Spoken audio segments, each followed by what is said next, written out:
Pues bueno, mi nombre es Mario y tuve el honor y gozo de trabajar en Compañerismo Estudiantil, que es un ministerio enfocado en llevar el evangelio a las escuelas de nivel medio superior y superior en todo el país.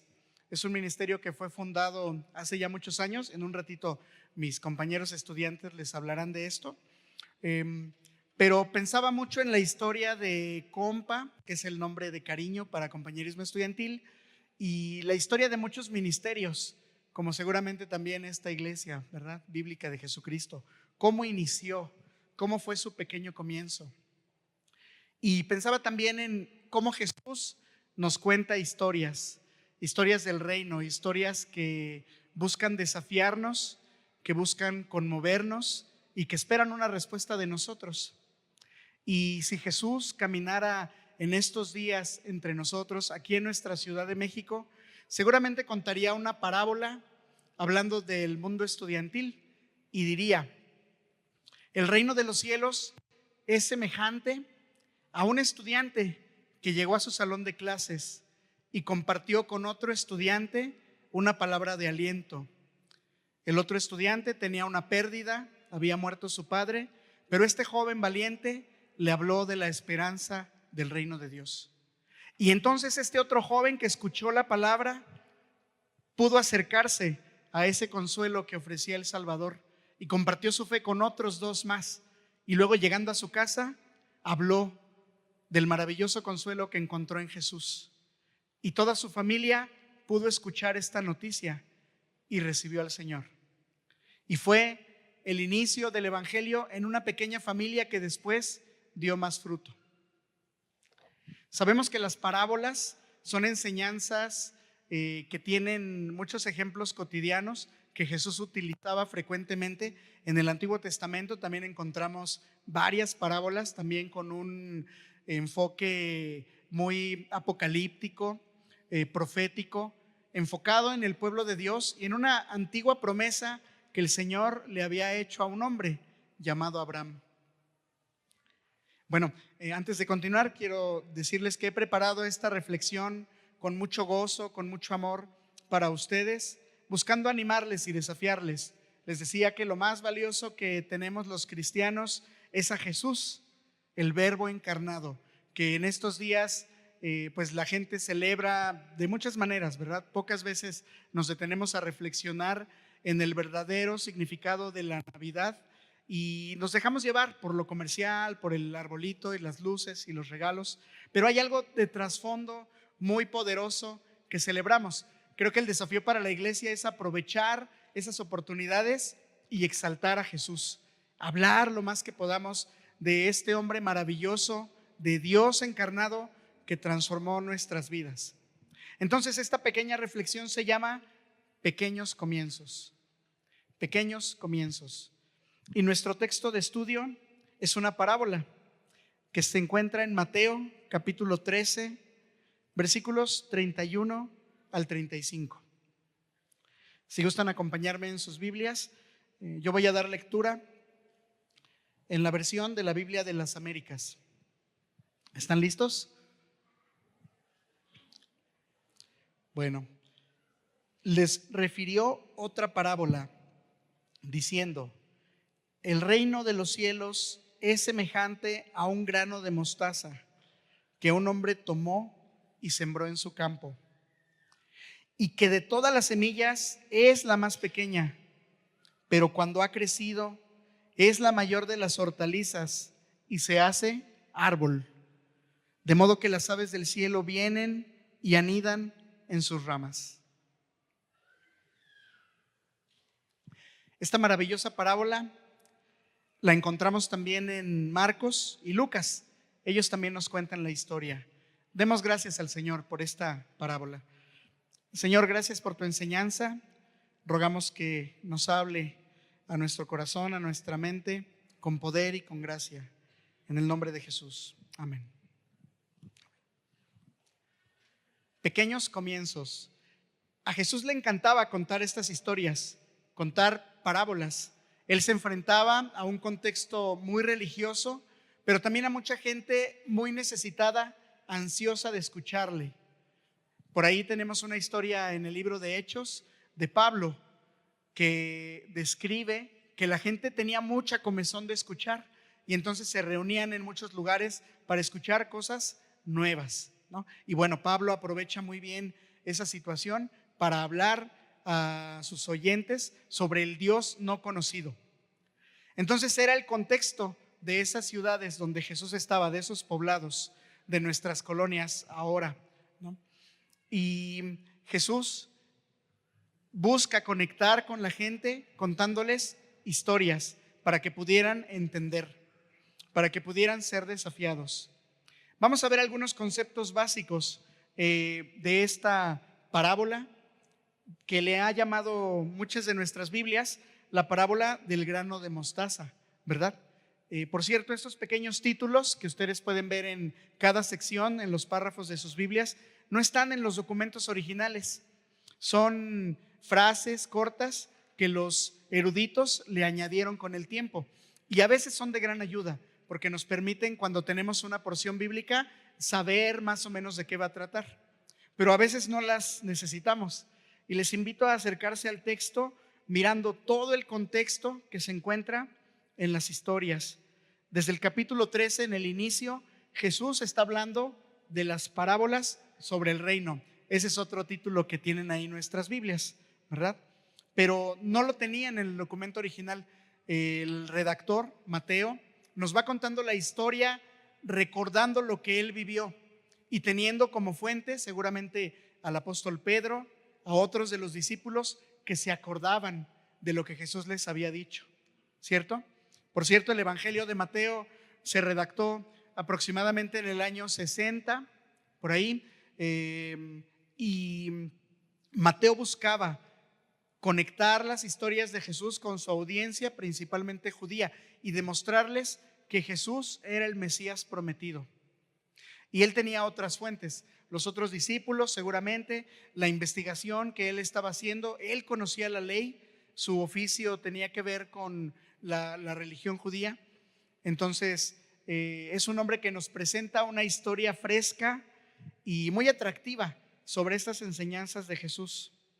Entonces nos va narrando la parábola del sembrador, posteriormente la explica, él cuenta que Jesús se tomó el tiempo y la narró a sus discípulos, y después vienen otras parábolas, el trigo y la cizaña, el grano de mostaza, la levadura, viene una explicación y otras parábolas. Pero hay un pequeño espacio donde se nos dice cuál era el propósito de las parábolas y va relacionado con una profecía del profeta Isaías, bastante perturbadora para los oyentes de la época y quizá para nosotros. Cuando uno va a la escuela y toma una clase, busca aprender, ¿cierto? Y si el maestro es malo, pues debe mejorar su enseñanza o ser despedido. ¿Y cuál es el parámetro para decir que un maestro es malo? Pues que no le entendemos, ¿cierto? Claro que hay que prestar mucha atención, hay que echar mano de otras herramientas como tomar apuntes, ¿no? Mirar audiovisuales para que nuestro aprendizaje sea mejor. Pero si el maestro es muy malo, pues lo reportamos y decimos, este maestro no está funcionando para mis hijos o para mí, ¿verdad? Entonces lo cambiamos. O simplemente me cambio de clase, ¿no? Esperemos y oramos que en esta iglesia todas las clases sean tomadas con mucho gozo y que los maestros que se preparan, que se esfuerzan, enseñen la palabra del Señor y ustedes la reciban con mucho gozo, ¿verdad? Como todos los sermones y todo lo que se expone. Y que tengan misericordia también de los predicadores jóvenes, inexpertos como yo, para poder transmitirles el mensaje. Porque finalmente es la obra del Espíritu el que hace la transformación en sus corazones y mentes.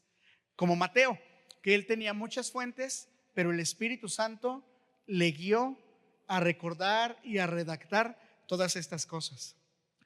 Entonces, en la parábola del grano de mostaza, el protagonista es la semilla.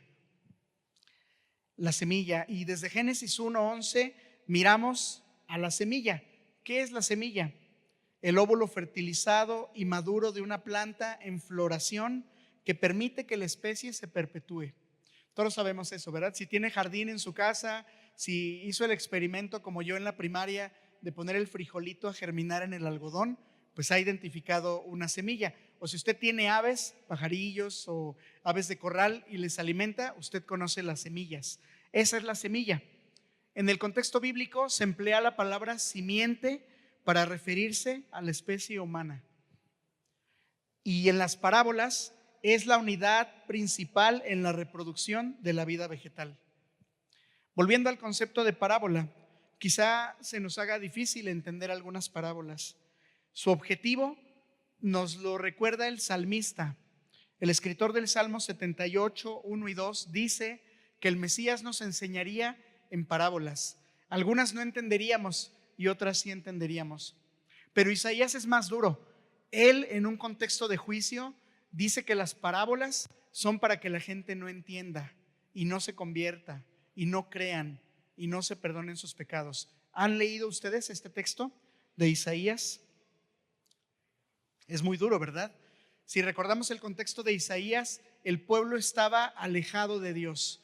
Y no era un alejamiento por ignorancia del todo, porque había mucha gente, los sacerdotes principalmente y los reyes, que a propósito habían seguido a otros dioses, que habían dicho: en nuestro Dios no tenemos éxito, busquemos en los otros dioses, en Baal, en Acera, en estos otros dioses que nos ofrecen prosperidad, aunque sea temporal, o que nos ofrecen victoria en la guerra.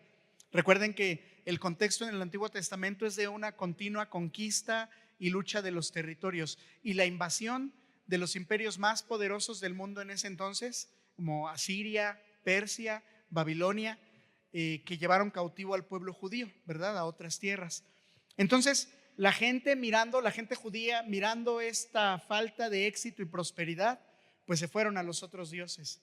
Y como en una cadenita viciosa, esto los llevó al juicio de Dios. En este contexto, entonces, el Señor dice al profeta que el juicio es que no van a poder entender, que van a ser confundidos, que su mente va a estar cegada. Algo muy parecido a lo que viven los fariseos en el primer siglo, aquellos a quienes confronta Jesús y les dice que ellos no pueden ver, que están cegados, ¿no? O como los que van en el camino a Emaús, que también a causa de su tristeza, de su decepción profunda, no pueden ver al Señor y no pueden conectar todo lo que ha pasado, todos los acontecimientos y todo lo que se les dijo de Él. Entonces, ¿qué hacemos con las parábolas? Si a veces solo nos confunden, si no las entendemos. Quiero preguntarles, ¿cuál es su parábola favorita? ¿Con cuál se sienten gozosos, le entienden, la enseñan? Hay algunas, ¿verdad?, muy fáciles de entender. Hay otras más misteriosas, otras que necesitamos estar profundizando en ellas. A mí en la universidad me conmovió mucho la parábola de la oveja perdida. Cuando yo era estudiante, era como esa oveja y el Señor fue por mí y me rescató. A través de un grupo de estudiantes que también ya conocían el Evangelio y que me invitaron a un estudio bíblico, que me regalaron un folleto y que ahí pude descubrir frases cortas que Jesús había dicho, como aquella de: yo soy el camino, la verdad y la vida, o yo estoy a la puerta y llamo. Si alguien abre, yo entraré y cenaré a él. Esas palabras me conmovieron profundamente. Entonces, cuando recuerdo la parábola de la oveja perdida, me identifico, me conmuevo, la disfruto y me encanta dar ese testimonio. Y creo que lo compartimos todos, ¿verdad? Éramos esa oveja perdida. Si alguien está aquí por primera vez sin haber escuchado el mensaje o aceptado el mensaje del Evangelio, sepa que es esa oveja perdida y que el Señor le ha llamado hoy y le ha dado la oportunidad hoy para estar aquí y escuchar su palabra. Y bueno, otra de las parábolas sencillas del reino es la del grano de mostaza. Pero si la analizamos profundamente, no es tan sencilla. Contiene elementos muy importantes del reino, del mensaje del reino, que se presenta en la Biblia de principio a fin. Y yo tengo 3 preguntas para ustedes, derivados de esta historia que Jesús les cuenta a sus discípulos. La primera pregunta es: ¿cómo es el reino? Empieza en el versículo 31 diciendo: el reino de los cielos es semejante a. ¿Cómo es el reino, hermanos? lamentablemente tenemos en nuestra sociedad malos ejemplos de gobierno, ¿cierto? Y bueno, México no vive en una monarquía desde hace muchos años. Tal vez lo más cercano a reino sean las noticias del rey de Inglaterra, ¿no? Que es muy famoso, o el rey de España, que está últimamente peleando con nosotros por varias cosas, pero nuestra forma de gobierno es distinta. El reino de Dios es un concepto maravilloso, es un concepto único, que lamentablemente por los ejemplos cotidianos de gobierno, pues no lo miramos atractivo. Si usted escucha la palabra reino, pues no conecta, ¿verdad? Porque nosotros no tenemos un reino y los reinos que conocemos son malos, ¿no? De gente rica, déspota, separada del pueblo, ¿no? Que están en un carruaje. Tal vez pensamos en la época medieval. Pero el reino de Dios no es así. Es cierto que el pueblo judío vivió bajo este modelo de gobierno desde un rey llamado Saúl. Y este reino llegó a causa de la rebelión del pueblo. ¿Se acuerdan qué forma de gobierno tenían antes del rey Saúl? Estaban los jueces. Había jueces, ¿verdad? Que eran personas sabias, hombres y mujeres, bueno, más o menos sabios, pero que amaban al Señor, que buscaban guiar al pueblo hacia la prosperidad, hacia la paz, en medio de una situación de mucho conflicto, porque estaban poseyendo la tierra, ¿no? El periodo de jueces se ubica después del Éxodo. Pero bueno, hubo un momento en que el pueblo se cansó de tener a los jueces, de que había vacíos en el gobierno. Hay una frase muy, muy significativa en el libro de Jueces que podría ilustrar todo lo que estaba pasando. Dice: en aquellos días cada quien hacía lo que bien le parecía, ¿verdad? Es una frase que a lo mejor usan mucho los papás con sus hijos rebeldes, ¿verdad? Mis hijos hacen lo que bien les parece. Bueno, así era el pueblo judío y pidieron un rey, pero en la frase de petición de rey decían: queremos un rey como las demás naciones. Sabemos que hay muchas implicaciones y mucha maldición en esa petición egoísta que ellos hacen, porque finalmente están rechazando al Señor su Dios, que había prometido ser su rey, ¿no? Y su sacerdote y guiarlos en todo lo que había prometido. Entonces viene una etapa de reino pues no tan buena. Todo lo que el profeta les advirtió se cumplió. El rey va a tomar las riquezas de sus graneros, va a tomar de los impuestos, vamos, en pocas palabras, va a tomar a sus jóvenes y los va a poner en su ejército. ¿Por qué razón? Pues porque son fuertes y porque estamos en guerra. Necesitamos seguir conquistando, necesitamos afianzar el nuevo reino. Va a tomar a sus mujeres como doncellas del reino y de los gobernantes, de todo el pueblo, ¿no?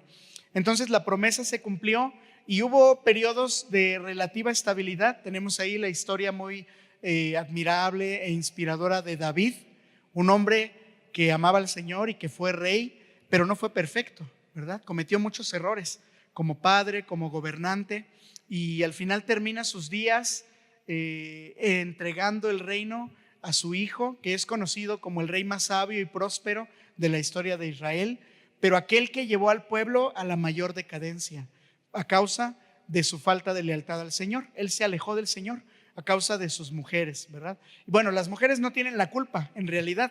Desde Génesis 1 a veces culpamos a Eva y luego culpamos a las mujeres de Salomón, y por ahí Vicente Fernández también culpa a las mujeres, ¿no?, de sus fracasos en las canciones.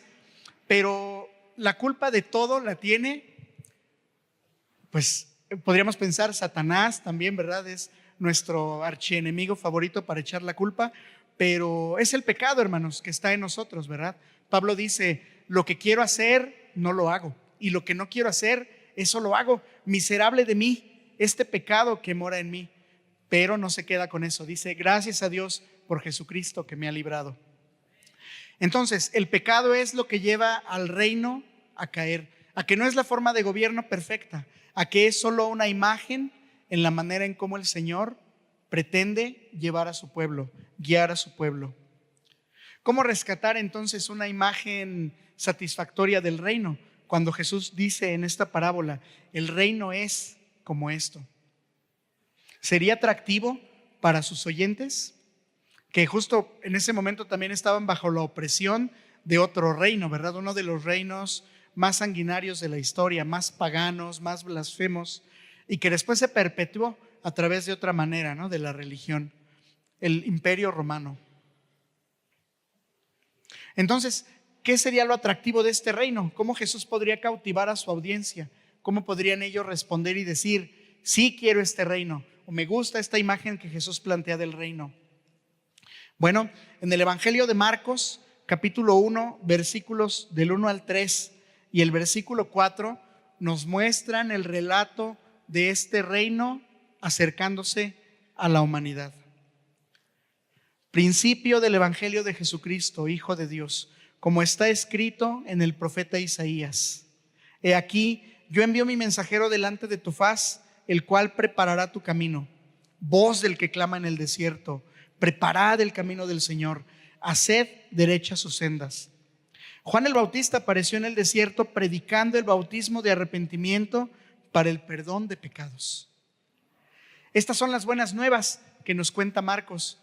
Y las primeras palabras de Jesús en Marcos son: el reino de los cielos se ha acercado. El reino, esta manera maravillosa y única que Dios tenía en mente para gobernar a su pueblo. La palabra gobernar también, lamentablemente, no es atractiva para nosotros si pensamos en cómo han sido nuestros gobiernos, ¿no? Y tal vez no usemos la misma palabra para referirnos a la iglesia, ¿no? Aunque cierto que algunas iglesias tienen juntas directivas, consistorios, juntas de ancianos, consejos. Finalmente eso es el gobierno de la iglesia, ¿verdad? Pero como la palabra está tan sucia, pues no nos genera algo atractivo. Por eso es que un propósito de la parábola es redimir, limpiar todo aquello que el pecado ha ensuciado, mostrarlo bajo el propósito y bajo la óptica de Dios. El reino de los cielos es distinto, hermanos, a los gobiernos que hemos tenido y que tendremos terrenales. Es mejor que el gobierno de la iglesia también, ¿verdad? Aunque a veces estemos muy a gusto y en nuestros consejos o juntas directivas los liderazgos sean buenos, sirvan al Señor, no son perfectos. Hay conflictos siempre, ¿verdad? Pero el reino de los cielos no es así.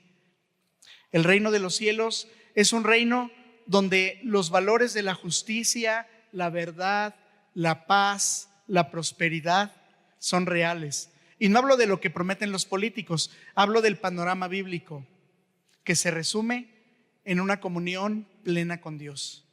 Volver al jardín del Edén, a ese lugar donde los hombres caminaban con Dios. Me gusta esa palabra en Reina Valera y la Biblia de las Américas. El hombre y la mujer caminaban con Dios. Dios se paseaba en el huerto.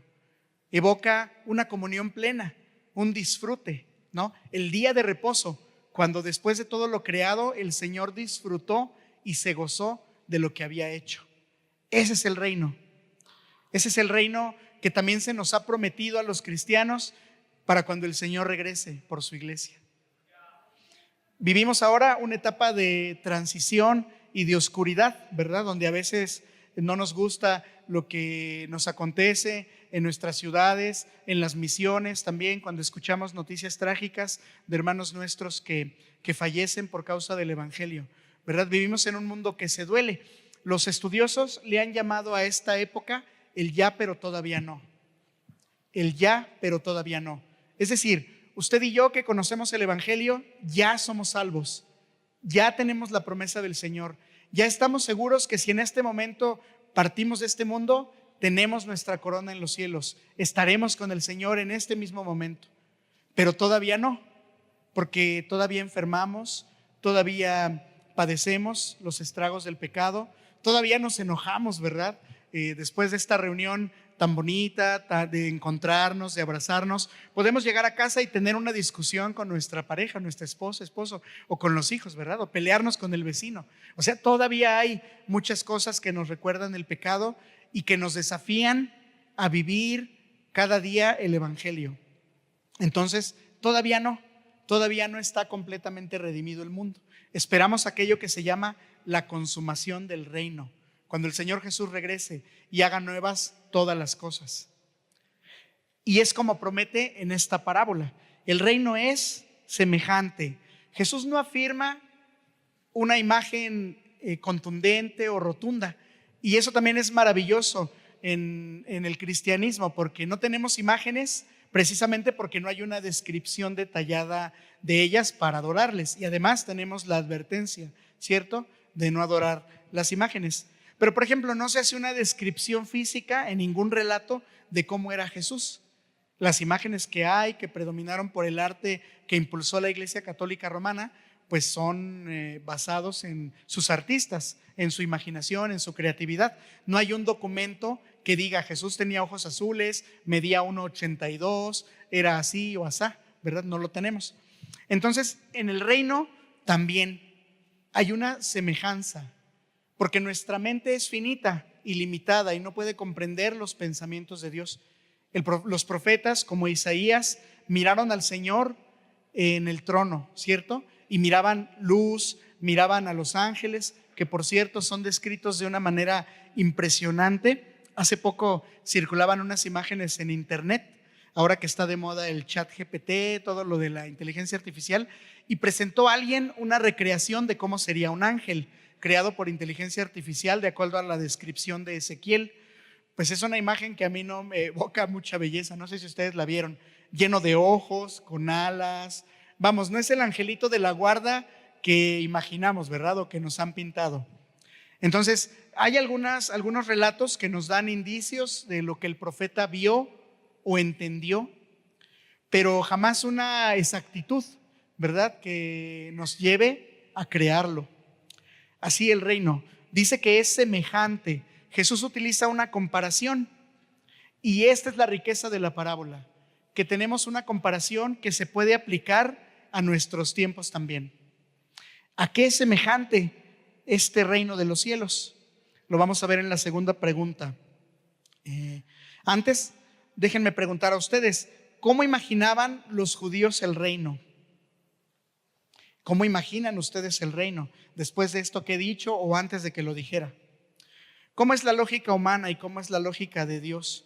En la época medieval, la gente creía ciegamente que los reyes de los imperios como España, Inglaterra, Dinamarca, Francia, eran puestos por Dios, porque ellos habían tomado ese texto bíblico de los reyes judíos que Dios había puesto a Saúl, a David, a Salomón, y bueno, luego vino la división del reino, ¿verdad? Y fue una época muy convulsa con todos los reyes de los dos reinos, que algunos tomaron el trono matando a los parientes, ¿no? Una época muy, muy triste, que también se repitió en los reinos medievales, con los reyes de Inglaterra, Francia, España. Entonces, nuevamente, tenemos ahí una visión distorsionada del reino. Pero, ¿qué pensaban los judíos? Pues bajo la opresión romana, ellos deseaban la libertad, deseaban la prosperidad, la independencia, ¿verdad? Casi como nosotros en 1500, cuando dicen los historiadores, después de tanto dominio español, querían los mexicanos su libertad. Entonces, la palabra libertad es muy inspiradora también, ¿verdad? Y por eso es que miramos en los relatos a muchos grupos políticos, de pensadores que miraban a Jesús y que pensaban que Él podría darles libertad. Pero antes de Jesús hubo otros líderes de movimientos pequeños. Flavio Josefo, un historiador judío del primer siglo, relata algunos movimientos por ahí que hubo bajo líderes que no estaban de acuerdo con la opresión romana, ¿verdad? Que animaban a la gente a organizarse. Entonces los judíos pensaban en un reino como el reino de David o de Salomón, que era un reino esplendoroso, con riqueza, con testimonio a otros, porque personajes como la reina de Sabá visitó a Salomón solo para comprobar si era cierto todo lo que se decía de él. Eso pensaban los judíos. Y esa imagen de reino se ha trasladado a la actualidad por algunos judíos que piensan que finalmente el Mesías prometido es la nación de Israel y que ellos como nación, como Estado, traerán prosperidad al mundo. Y la promesa a Abraham, ¿verdad? Que a través de ellos, de los judíos de la nación, serán benditas todas las familias de la tierra. Eso es en el imaginativo, cultural, social, que su propia cosmovisión les ha dado. ¿Cómo imagina usted el reino? Nuevamente le pregunto. El siguiente punto de esta parábola es ahora la semilla. ¿Por qué la semilla de mostaza? ¿Qué pasa cuando crece la semilla? Les ponía el ejemplo del frijolito germinando en un frasco que hicimos en la primaria. Bueno, yo lo hice, no sé si de aquí alguien más lo hizo, el experimento, o alguna vez perdió o tiró semillas en su jardín, en una maceta, y de repente vieron que brotaron, ¿verdad? Algo pasa con esas semillas, y algunos asustan a los niños, ¿verdad? Cantinflas en su película El Señor Doctor asusta a un niño que se puso un frijol en la oreja, ¿no? Y saca una pequeña rama y dice: no se lo trague porque si no van a hacer el árbol en su estómago. Bueno, pues cómo funcionan las semillas es maravilloso, y si aquí hay algún experto en botánica nos podrá explicar después. Pero ¿qué pasa en la parábola? Es cierto que hay semillas más pequeñas. Hoy la tecnología nos permite darnos cuenta. Y yo investigué y encontré que la semilla de tef, con doble F, tef, es la más pequeña. Bueno, mi fuente no es tan confiable quizá, no es lo experto en semillología o el estudio de semillas. Internet, ¿no? Si usted busca, va a encontrar ahí que tef es de las semillas más pequeñas, no mostaza. ¿Por qué? ¿Jesús mintió? No. Y bueno, en contraste, una de las semillas más grandes, que pesa alrededor de 20 kilos, la da una palmera originaria de unas islas llamadas Seychelles, en Victoria. Pero para los lectores y escuchas de su época, Jesús es misericordioso, Jesús es compasivo y no les enseña para sorprenderlos con su conocimiento académico o para que no le entiendan, ¿verdad? Les enseña algo que ellos entienden. Y ciertamente la semilla de mostaza es de las más pequeñas. Para los que cultivaban la tierra de Palestina en el primer siglo, era la más pequeña. Estaban familiarizados con ella. Y lo curioso también es que los arbustos de mostaza llegan a medir hasta 2.5 metros de altura. Entonces la parábola tiene sentido, ¿verdad? Ellos entienden lo que Jesús les está diciendo porque les está hablando en un lenguaje común que ellos pueden entender.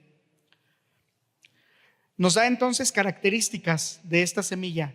La más pequeña, pero cuando ha crecido es la mayor de las hortalizas. ¿Y qué pasa? Se hace árbol. Miramos un proceso en esta semilla que un hombre tomó y sembró en su campo. En la parábola también, la gran riqueza de la enseñanza de Jesús es que muchas veces Él es quien toma la iniciativa. Él es el hombre que siembra. En la parábola del sembrador, ¿qué nos dice? El sembrador salió a sembrar. Cuando la explica, dice que ¿quién es el sembrador, verdad? Dios mismo, Jesús mismo, que toma la iniciativa de llevar su palabra con la esperanza de que dé fruto. Entonces, Él es este hombre que toma la semilla. Dice que la sembró en su campo. Ese también es un dato muy interesante porque en la lucha de gobiernos vemos que se pelean las tierras unos a otros. Esa es una de las causas de las guerras, ¿verdad? Desde la antigüedad hasta lo que sucede ahora en Medio Oriente, en Ucrania, en África, en lugares que las noticias no le dan publicidad, pero que sabemos que hay conflicto, ¿no? O con su vecino. Si hay una demanda por el pedazo de tierra, ahí está el corazón del conflicto. El pecado que se traduce en la ambición por poseer la tierra. Entonces, esta parábola muestra que el hombre no siembra en una tierra ajena. Dios no es ningún ladrón. Dios no siembra en un campo que no es el suyo. ¿Y cuál es el campo de Dios si pensamos en todo el mundo? Todo el mundo. Génesis 1 nos muestra que Él creó los cielos y la tierra, todo el universo. Colosenses exalta al Señor como el creador del universo, de todo lo que existe. No hay algo que se limite a Él. El salmista dice: Señor, si yo voy a los cielos, ahí estás. Si voy al Seol, no me puedo esconder de ti. O sea que nuestro Dios es omnipresente, ¿verdad? Hemos hablado acerca y construido este concepto de la omnipresencia de Dios. Entonces el campo es de Él. Él siembra en su propia tierra y por eso Él conoce la semilla. Él conoce que la semilla lleva un proceso, ¿verdad? Alguien que no conoce puede sembrar y decir: ya lo quiero, como nuestros jefes cuando nos dan un proyecto y quieren resultados de inmediato, ¿verdad? Bueno, tal vez conoce el proyecto, pero es muy exigente. Pero solo alguien que conoce el proceso de crianza de un animal de corral, por ejemplo, de su alimentación, de los cuidados, de que si enferma, pues necesita intervenir el veterinario, ¿no? Lo mismo de las plantas. Mi cuñada es muy buena, muy sensible cuidando las plantas, entonces identifica, las está cortando, les pone abono. O sea, sabe que es cierto que la naturaleza, la creación misma que Dios ha dado, se sustenta por su obra, ¿verdad? Colosenses dice que por Jesús se sustentan todas las cosas, pero también tenemos la responsabilidad como mayordomos en este reino de cuidar la creación. Es un gran privilegio ser copartícipes con el Señor en el cuidado de la creación. No, Adán y Eva lo hacían, cuidaban y cultivaban el huerto. Entonces, la semilla lleva un proceso de paciencia, de cuidado. Y este mismo modelo de crecimiento con paciencia, con cuidados, lo miramos en toda la Biblia. Usted fue cristiano un día, tal vez al otro día ya estaba participando en esta congregación o en otra, pero difícilmente el segundo día ya estaba predicando en una plataforma o sirviendo en un ministerio especializado, ¿verdad? O conociendo más sobre la teología bíblica. Todo lleva un proceso de crecimiento, y empezamos con un discipulado, ¿cierto? Donde nos explican por qué es importante leer la Biblia, por qué es importante congregarnos, por qué es importante orar, por qué es importante colaborar financieramente con la obra de la iglesia, etcétera, muchas cosas. No de la noche a la mañana, ¿verdad? Si el primer día llegan y nos dicen, aquí está el evangelio, eres salvo, ahora da tu diezmo, pues nos vamos, ¿verdad? Seguramente no vamos a estar ahí. El argumento es, todos solo quieren dinero, todos. Entonces no es así. Tenemos un proceso paciente, lento, de compasión y misericordia, porque también necesitamos que el Señor haga esa obra en nosotros poco a poco, la obra del Espíritu. ¿Y a qué va a llevar esta obra? A la prosperidad y a la abundancia. Dice que esta semilla se hace hortaliza, la mayor de las hortalizas, y luego árbol. Pues también por la demanda de comida, tal vez no somos tan observadores en cómo llegan los vegetales a nuestra mesa. Mi papá se jubiló hace 4 años y él se fue a retirar a su pueblo, en la Sierra de Hidalgo, un poblado muy bonito, casi llegando a San Luis Potosí, y cultiva su campo. Cultiva maíz, cultiva calabacitas, varias cosas, y llevan un proceso, ¿verdad? Y de repente nos comparte y tenemos unas poquitas de calabacitas, no 10 kilos de calabazas porque tampoco es mucho, pero requiere paciencia, requiere cuidado, requiere también ahí estar haciendo la limpieza del campo, cuidar de las plagas, de los animales que roban los vegetales. Pero ahora la demanda, les decía, nos lleva a ya no mirar esos procesos, ¿verdad? Y la carne que nos llega, pues tuvo un crecimiento acelerado a causa del tratamiento, los tratamientos que les dieron, también los vegetales. Son tiempos distintos, ¿verdad? No, la intención no es hablar en contra de eso, sino comparar. ¿Y por qué Jesús habla de un proceso lento? Que a lo mejor a nosotros no nos cuadraría, porque diríamos, pues una semilla, pues ahí está la mostaza en un frasquito, ¿verdad? Pero no sé si ustedes han visto un arbusto de mostaza o lo han cultivado, lo han sembrado. Pues no, ¿verdad? Por nuestro contexto de ciudad y porque tal vez no es un producto originario de aquí. Pero a eso va la parábola, a resaltar esos valores de la prosperidad, de la abundancia y de la paciencia. ¿Y para qué sirve la paciencia, hermanos? Recordaba la oración de un estudiante, compañero mío, preparándose para un examen, que decía, Señor, quiero paciencia y la quiero ahora. Es un poco incoherente, ¿verdad? Porque la paciencia se adquiere esperando. Dice Pablo que la esperanza que se ve no es esperanza. En ese sentido, la fe y los valores que nos llevan a confiar en Jesús, a que nuestra lealtad sea para Él, tienen que ver con estos procesos de nuestra mente y corazón, de la paciencia, de creerle, de confiar en Él, aunque muchas cosas no las veamos, de confiar que la buena obra la va a culminar, como dicen Filipenses, ¿verdad? Hasta el día de Jesucristo. Veo que la paciencia en la parábola pues funciona mucho para que el germinado sea completo, para que la plantita se abra camino, rompa primero la cáscara, salga, se mantenga En la parábola del sembrador tenemos escenarios adversos que me parece que enfrentan todos los seres vivos, ¿no? De lo árido del terreno, la falta de agua, el robo que hacen los cuervos o las aves, ¿no? Y en nuestro camino de fe también somos muchas veces como una semilla que si no se cultiva, si no se alimenta, si no se cuida, pues puede morir. Y en la parábola del sembrador se ilustran muy bien los escenarios, ¿verdad? Las pruebas son otra muestra de la paciencia que nos ayudan a ejercitar nuestra fe en el Señor. Y a veces pensamos que Dios es injusto porque nos llama a una vida mejor. O aquella persona que nos compartió el Evangelio nos dijo que si iba a su iglesia, que si oraba, que si leía la Biblia, ahora sí iba a ser feliz. Si usted llegó aquí por esa promesa, pues quisiera decirle que no es verdad, que le engañaron, que la vida cristiana es una vida de pruebas, es una vida de dificultades, es una vida de una lucha continua cada día contra nuestro pecado, contra nuestros hábitos dañinos que nos alejan de Dios. Pero la buena noticia es que Jesucristo está con nosotros como lo prometió, para salir adelante de todas esas pruebas, para que si en la enfermedad desfallecemos, con la fe nos levantemos. Dice Romanos que estamos atribulados pero no vencidos, ¿cierto?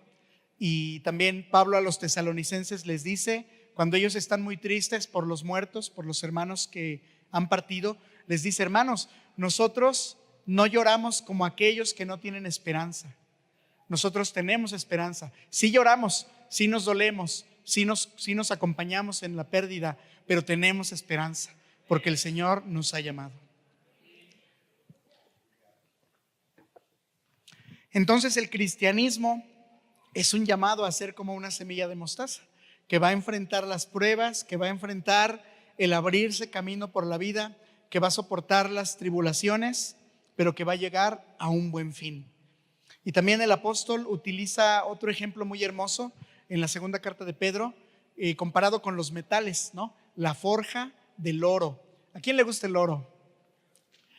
Bueno, el oro es precioso, ¿verdad? Muchas gracias. Es un metal precioso, pero no llega a ese estado visual o valioso pues de la noche a la mañana. Tiene un proceso de golpes, ¿no? De fuego, que el apóstol compara con las pruebas. Entonces, los verbos que se utilizan en la parábola evocan esto, hermanos, que no es automático, creer en Jesús y entonces todos mis problemas se van a resolver. Y que mis pensamientos y mi amor por Dios de la noche a la mañana van a ser al 100%. Cuesta trabajo, es un proceso que nos lleva toda la vida de discipulado, de aprender del Señor. Las iglesias locales, los ministerios nos ofrecen recursos muy valiosos, los discipulados, ¿verdad? No sé aquí cómo le llamen, pero son cursos de corta o larga duración donde los nuevos creyentes van aprendiendo sobre qué es su vida nueva ahora, sobre qué se espera de ellos ahora como cristianos, por qué se nos llama cristianos y muchas otras cosas, ¿no? Entonces es un proceso que lleva tiempo, los cursos van terminando, pero uno continúa toda la vida aprendiendo del Señor. Hace un momento mi amigo Asaf, que me contactó para estar aquí, me preguntaba mis credenciales y yo pensaba, bueno, pues uno nunca se gradúa, ¿verdad? De la vida cristiana. Podemos terminar estudios. Yo terminé como ingeniero civil hace ya 20 años, 19 años y pues bueno, ya no estudio algo relacionado a la ingeniería, pero continúo estudiando otras cosas. Ahora que mi trabajo se basa en la administración de un campamento cristiano, tengo que aprender cosas nuevas, retomar cosas nuevas de la ingeniería para el mantenimiento de este sitio, que ahorita le voy a hacer promoción también por si un día se animan a hacer un campamento ahí. Y bueno, continuamente estoy aprendiendo, ¿verdad? Y tal vez a mis 42 años ya sea más difícil aprender cuestiones de ingeniería como cuando tenía 20, ¿no? Sobre todo con los cálculos y todo, y los programas y toda la innovación que hoy tenemos con la tecnología y la ciencia. Pero debo estar dispuesto a aprender, ¿no? Y así en la fe, hermanos. Quien diga que ya conoce completamente a Dios, pues está equivocado. Pero también pues debería irse ya al cielo, ¿no? Porque si se queda más días aquí, puede ser que el pecado, que las distracciones de este mundo lo perturben y lo vuelvan a alejar del Señor. Nadie conoce a la perfección a Dios y nadie puede decir que es una referencia de graduación. Ni el hermano que tenga más títulos académicos en teología o el que haya hecho más viajes misioneros. No, el parámetro es nuestra relación personal con Dios, la obra del Espíritu que se hace en cada uno de nosotros. ¿Y sabe cuándo va a ser el examen? El día de nuestra partida. Ese día será nuestra graduación. Ese día cuando nuestra prueba sea, las palabras finales de nuestra prueba sea: bienvenido, buen siervo fiel, entra en el gozo de tu Señor. Y entonces los títulos académicos, las obras, los convertidos que hayamos llevado no van a tener relevancia. Son muestras de adoración al Señor, son consecuencias de nuestra vida de fe, son frutos, pero no son el requisito para nuestra salvación. Ese requisito ya está pagado en la cruz, ¿cierto? Entonces, este es el proceso de una semilla. Este es el proceso de nosotros conociendo al Señor cada día, sirviéndole, aprendiendo, mirando las Escrituras con mayor asombro, con mayor detenimiento, conmovidos, con mayor misericordia y con más ganas de compartirla a otros. Compartía a un pastor en Acapulco hace algunos años que está bien que cuando nosotros llegamos al Señor, nuestra manera de leer la Biblia sea la siguiente: Señor, ilumíname aquí. Ah, sí. Ah, y Judas fue y se ahorcó. No, esta no, Señor. A ver, dame otra palabra, Señor. Aquí. Ah, pues muchos así empezamos, ¿verdad? El Señor es tan fiel, tan compasivo. Su palabra tiene tanto poder que nos lleva de la mano, aún con esas prácticas. Pero si 10 años después usted sigue leyendo la Biblia de la misma manera, hay un problema. ¿A qué me refiero con esto? El apóstol Pablo lo dice, ¿no? A los bebés se les da leche, en este ejemplo, en esta parábola, es también una parábola. A los niños pequeños, a los bebés se les da leche. No se les puede dar carne porque no tienen dientes.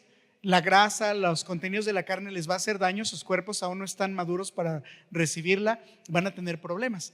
Entonces así compara al nuevo creyente, ¿no? Se le debe dar leche, la leche no adulterada, el mensaje sencillo del evangelio.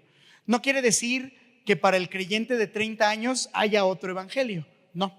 Se refiere a la experiencia de vida cristiana que le va a permitir a ese hombre o mujer después de 20, 30 años ir a otros países a anunciar el evangelio, o aquí en su país ir a la sierra con los indígenas, aprender un dialecto y ayudar en la traducción de la Biblia, ¿no? O aconsejar a las mujeres que son víctimas de trata o de violación, de prostitución, o acompañar a jóvenes en situación de quebranto sexual. A eso se refiere la madurez. Un recién converso no lo puede hacer, no tiene la capacitación, no tiene la cosmovisión y seguramente va a fallar o se va a decepcionar por los esfuerzos que no van a tener un fruto inmediato. Para esto se requiere una preparación, una capacitación que da en primer lugar el Espíritu, como a la semilla en la tierra, ahí en lo profundo, en lo que no estamos mirando cómo está generándose, pero ahí está la obra silenciosa del Espíritu. Entonces, eso pasa cuando la semilla crece.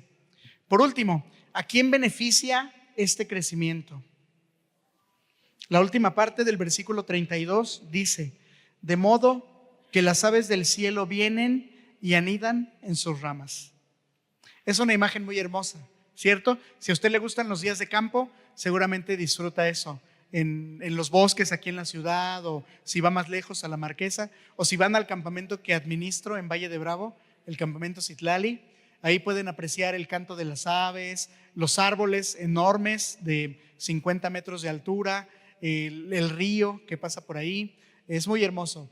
En nuestro campamento, que pertenece a COMPA, al Ministerio Estudiantil, es un lugar de encuentro con Dios.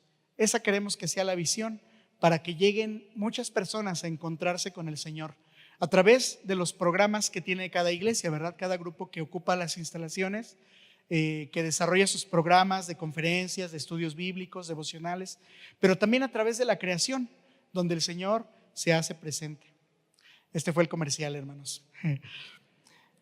Bueno, el texto nos dice: palabras muy hermosas que se encuentran en el Salmo 104, versículo 12. Junto a ellos habitan las aves de los cielos, elevan sus trinos entre las ramas. Es muy bonito, ¿verdad? Esta frase. En el Salmo 104, el escritor exalta al Señor por la manera en que cuida su obra. ¿Cuál obra? La creación. Ahí está hablando del testimonio que da el Señor en toda la creación. Y comienza con palabras muy fuertes. Dice: bendice alma mía al Señor, no te olvides de ninguno de sus beneficios. Señor, ese es otro, perdónenme. Señor Dios mío, cuán grande eres. Pero va de la mano con el otro salmo, ¿no? Que dice: alma mía, no te olvides de ninguno de sus beneficios. Es como si el escritor está consciente de su corta memoria, de las distracciones de la vida, y dice: por favor, no te olvides, recuérdatelo siempre. Es mi oración también, y de mi esposa, de Señor, cuando estemos viejos, que no se nos olvide quién eres tú. Que a pesar de enfermedades, de la debilidad física que va a ser evidente, que no nos olvidemos de dónde nos has sacado, de dónde nos has llamado. Entonces, de eso trata el Salmo 104, y ahí es donde se encuentra esta frase que nos hace esta referencia en la parábola de Mateo 13. Las aves que vienen y anidan en sus ramas. Pero también hay otra palabra que dijo el profeta Ezequiel en el capítulo 17, versículo 23. Ezequiel 17, 23. ¿Ya lo tienen? Dice: en el alto monte de Israel lo plantaré, extenderá ramas y dará fruto y llegará a ser un cedro majestuoso. Debajo de él anidarán toda clase de aves, a la sombra de sus ramas anidarán. Es una profecía muy hermosa que habla de la restauración del pueblo de Dios, ahora bajo el reinado perfecto y justo del Mesías, el Mesías prometido. Dice que van a venir las aves de muchos lugares, anidarán toda clase de aves. Se refiere a los gentiles, hermano, a los que en el primer siglo se les consideraba gentiles, ¿cierto? Para los judíos había judíos, ellos, el pueblo escogido de Dios, heredero de las promesas Abraham, y todos los demás, los gentiles, ¿no? Y había por ahí un grupito a quienes despreciaban mucho, que eran, por no haber sido fieles, que eran los samaritanos, ¿no? Pero ese era el entendido del judío. Hoy nosotros como cultura podemos pensar, bueno, de todos los países de la tierra, y como seguidores de una fe podemos identificarnos, ¿verdad? La iglesia del Señor que está aquí en la Ciudad de México, que está en el Estado de México, que está en distintas ciudades del país y en otros países, ¿verdad? Hoy su pastor tiene el honor y gozo de estar en otra ciudad lejana compartiendo la palabra. Pero hay esa conexión, ¿no? Entre otros creyentes o cristianos. Pero también identificamos a los que no son creyentes. En el contexto estudiantil, cuando nosotros compartíamos el evangelio en la universidad, nos referíamos a los no cristianos, y buscábamos que no fuera un término ofensivo, ¿verdad? Algunas iglesias o cristianos son más agresivos y les llaman paganos, ¿no? O incrédulos, o adoradores de Satanás, o de muchos otros conceptos, ¿verdad? Pero finalmente, visto bajo la óptica de Dios, pues son los que aún no le conocen, ¿verdad? Los perdidos, los que efectivamente sirven al mal, quizás sin saberlo o sin ser conscientes, pero que están ciegos, como dice Efesios, que están muertos en sus delitos y pecados. En la profecía de Ezequiel y en la parábola hermosa de la semilla de mostaza, vienen estos gentiles, estas personas que no conocen del reino, que no conocen al Dios de Israel, que no conocen a Jesús, ahora para anidar en sus ramas. Me acuerdo que en la célula de estudio bíblico a la que llegué en la universidad, en la Escuela Superior de Ingeniería Mecánica y Eléctrica del Politécnico, allí en Zacatenco, el líder del grupo decía que la visión de la célula era ser un ala de refugio para los estudiantes que venían de otras partes del país y que necesitaban a Jesús. Esa visión me conmovió mucho y desde ahí me conecté con ese grupo. Yo vivía en Lerma, cerca de Toluca, y vine a estudiar a la ciudad en el año 2000 y llegué a ese grupo, y efectivamente fue eso para mí. un ala de refugio donde pude afianzar mi fe en el Señor, donde encontré amigos, hermanos cristianos que me guiaron al Señor y con quienes compartí mis primeras andanzas misioneras, de compartir con mis compañeros en los salones, de predicar en el metro con una guitarra, con la Biblia abierta. Yo llegué del lejano Estado de México aquí para servir con mis compañeros en la universidad. Ese es el propósito de la iglesia, ese es el propósito de aquellos que tenemos el Evangelio, constituirnos para ser un espacio donde lleguen y se sientan seguros y puedan conocer la verdad, aquella verdad que los hace libres. Seguramente esa es parte de la visión de esta iglesia, ¿verdad? Me encanta esta frase de Hechos 4:20. No podemos callarnos sencillamente, porque el Dios que tenemos es fascinante, porque lo queremos gritar, porque lo queremos proclamar. No solo públicamente con un micrófono, sino también en acciones concretas, compartiendo en las casas, llevando pan al necesitado, cobijo al que no tiene, ¿verdad? Como dice el Señor Jesús, predicando en esta colonia. No sé cuáles sean sus proyectos de evangelismo público que tengan, pero seguramente cada uno de ellos ha dado fruto y seguirá dando fruto. Quizá alguno de ustedes es fruto de alguna jornada así que esta iglesia ha hecho. O quizá alguno llegó aquí porque alguien le invitó y le dijo que aquí podría encontrar a Jesús. Ese es el propósito. Y la iglesia que deja de verse como misionera, que deja de verse como un espacio donde llegue más gente, ha perdido su visión de crecimiento. John Stott, un teólogo muy reconocido mundialmente, dijo que si la iglesia deja de recibir gente nueva, entonces ha cerrado su visión. Porque el propósito es que llegue gente a conocer las buenas nuevas de Jesús, que puedan involucrarse en la vida de la iglesia, porque somos una familia, ¿cierto? Y en México esto se ilustra muy bonito cuando alguien llega a nuestra casa, alguien desconocido, y decimos, mi casa es tu casa. Eso es parte de nuestra cultura y es algo muy hermoso en la cultura mexicana. Y creo que también el Evangelio lo ilustra bien en la iglesia cristiana.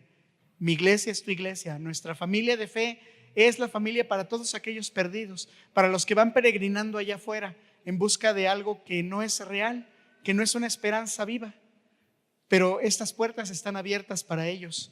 Son esas ramas donde ellos pueden venir y encontrar el alimento verdadero, encontrar el agua viva, que quien la beba nunca más va a tener sed. En Apocalipsis capítulo 21, al final de la Biblia, se nos habla de un nuevo cielo y una tierra nueva. Apocalipsis 21, del 1 al 3. Habla Juan de una visión gloriosa y sublime que tiene, de cómo va a ser la consumación del reino. Todos juntos, hermanos, todos juntos, adorando al Señor, sirviendo al Señor. Ya no va a haber enfermedad, ya no va a haber diferencias. Si hoy tal vez como creyentes discutimos que quien apoya a López Obrador y quien no, o quien le va a la América y quien no, o quien prefiere la coca y quien no, esas diferencias son nimiedades, son nada, ¿verdad? Ya no tienen sentido. No deberían tener sentido ahora, pero lo tienen y pues es parte de nuestros procesos de madurez, ¿verdad? Respetarnos y amarnos pese a nuestras diferencias y ver lo más importante, que es el Señor Jesús. No es una marca de refresco, que esto es ridículo, ¿verdad? Pero algunos pelean por esto.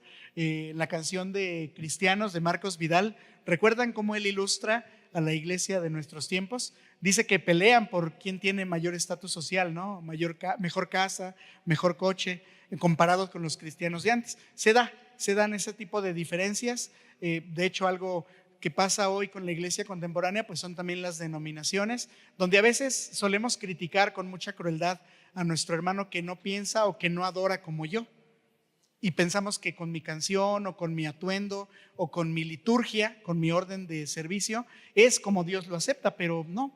Vemos que el espíritu es libre, no lo podemos encasillar en una denominación, no lo podemos encasillar en una maceta, pensando en el concepto de la semilla, ¿verdad? Y lo vemos en este texto maravilloso de Apocalipsis 21, donde Juan ve un cielo nuevo, una tierra nueva, no gobernado por humanos, no erigido bajo estándares humanos o estructuras humanas, sino por Dios mismo, consumando su obra. Y dice en el versículo 3 que la voz decía: He aquí, el tabernáculo de Dios está entre los hombres, y Él habitará entre ellos, y ellos serán su pueblo, y Dios mismo estará entre ellos. La palabra tabernáculo, seguramente ustedes la recuerdan del Antiguo Testamento, de Éxodo, pero esa palabra se tradujo y significa habitación o morada. En el Evangelio de Juan, cuando dice que el Señor vino y habitó entre nosotros, ahí la palabra más precisa es tabernaculó entre nosotros. Tabernáculo como verbo. El Señor vino y tabernaculó entre nosotros. Entonces, el tabernáculo, la tienda que está en Éxodo, en el Antiguo Testamento, y lo que vemos aquí es la presencia viva de Dios guiando a su pueblo por completo. Solo el 1% de la población mundial cristiana es pastor, evangelista, maestro de seminario, o sea que se dedica de lleno al ministerio de la palabra. ¿Y qué decían los hermanos de Lausana? ¿Quién va a llevar el evangelio? Pues obviamente toda la iglesia del Señor, pero tenemos que equipar a ese 99% que está en las calles, que está en las oficinas, que está en las escuelas enseñando, que está en el barrio conviviendo con otras personas y que lleva el evangelio, que es ese árbol, esa hortaliza de mostaza, que empezó como algo pequeño, pero que el Señor tiene propósitos enormes para este grano. Es la misma historia del cristianismo, hermanos. ¿Cómo empezó? ¿Cómo empezó todo? ¿Cómo empezó nuestra fe? Con la muerte de Jesús, ¿verdad? En la cruz, el cristianismo como tal, como lo conocemos. Una muerte de un inocente en un madero, sin reflectores, o bueno, más bien con el morbo de la gente ahí, los soldados en el Calvario esa tarde. Pero ¿cuánta vida ha dado esta fe que tenemos? Esto que el Señor nos prometió, que a través de la obra de su Hijo Jesús en la cruz habría vida eterna para toda la humanidad. Entonces, no tengamos en menosprecio los pequeños comienzos. Valoren los pequeños comienzos. Si en su historia de vida su fe ha empezado recién o lleva algunos años, no lo menosprecie. Tenga esperanza en que el Señor seguirá haciendo su obra en usted, como dice Filipenses 1:6. Tenga esperanza de que el Señor le va a usar y le está usando ya en su familia. Algunos, cuando yo escuchaba en la universidad, algunos decían: yo quiero ser misionero a las naciones. Y por supuesto que son sueños maravillosos, ¿verdad? Anhelos maravillosos. Pero uno no empieza con el de al lado, ¿verdad? Con el prójimo. Queremos ir a Asia, queremos ir a África, con todos los gastos pagados, por supuesto, pero no le compartimos al que está al lado nuestro. No le compartimos a nuestro vecino. Vemos al indigente en la calle y no somos empáticos en compartir el pan. Claro, es difícil resolver todos los problemas sociales, ¿verdad? Pero el evangelio sí nos da una respuesta, y esta es una respuesta. Esta iglesia, esta comunidad es una respuesta para la gente que está afuera, que necesita pan, que necesita comida, algo físico, pero también lo más importante, lo espiritual. ¿Y qué creen? Pues la iglesia solo abre en ciertos horarios, ¿verdad? La edificación como tal, esta congregación, pero la iglesia también se va a cada casa aquí representada, porque la iglesia somos todos. Esta es una asamblea donde hoy hemos celebrado, cantamos juntos, compartimos las necesidades, ¿verdad? Compartimos también el sustento que Dios nos ha dado, pero no nos volveremos a ver, tal vez algunos durante la semana o en algún grupo pequeño que tengan, y hasta el otro domingo. Pero ¿qué va a pasar mañana o pasado mañana? ¿Dónde va a estar la iglesia? ¿Dónde va a estar este árbol de mostaza? Ahí en su casa, ahí en su trabajo, ahí con sus compañeros. Déjeme leer por último Filipenses 1:6.